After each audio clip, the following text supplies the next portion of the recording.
Welcome back, NE10 fans, to another episode of Coffee with the Commish. We are joined here by Commissioner Julie Rupert of the NE10. Thank you so much, Julie, for joining us once again.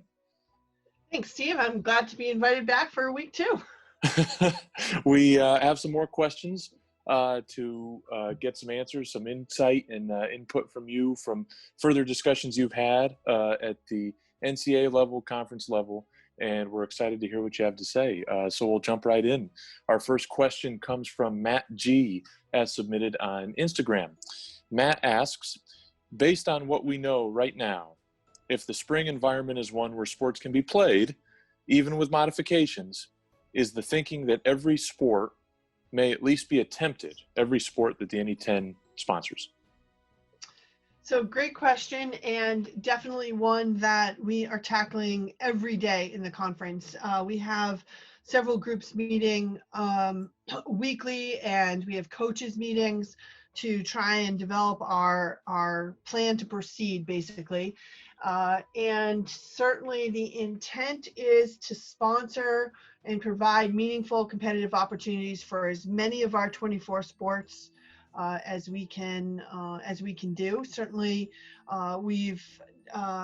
we're looking at the winter sports first up, because those after January 1st will be the ones that'll come on board the soonest. So we're deep into the stages of planning for basketball season and a men's ice hockey season.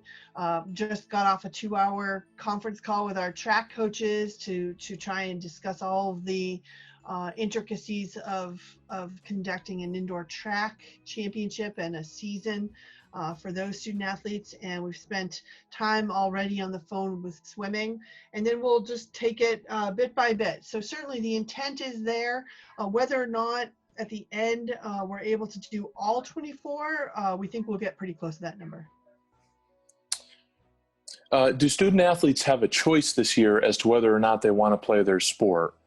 And if they do have a choice, what information should they know ahead of time, and who can they talk to before making that decision? Well, certainly everyone involved in the NE10 wants to make sure that conference competition and participation by any of our student athletes is done with their safety and the protection of them first and foremost, along with our coaches and our staffs on our campuses. So I would urge people, student athletes, to make sure that they're consulting with their family and with their physicians in terms of whether or not they're comfortable in proceeding, especially if they have any of the underlying risk factors identified with COVID-19. But certainly I feel comfortable and proud of the efforts that everyone on our campuses has put in over the last 6 months to make sure that our return to campus this fall and eventually our return to play is done with their safety in mind.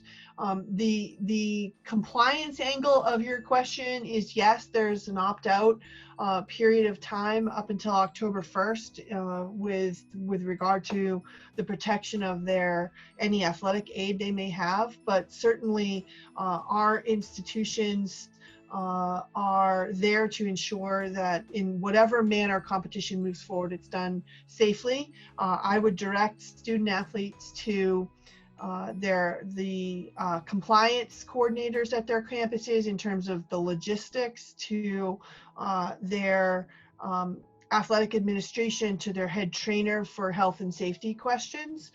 Certainly their head coaches are also another resource for them. That sounds terrific, Julie. Thank you so much for your time, and you're off the hot seats. Now you can enjoy your coffee. All right. Thanks, Steve. See you next week.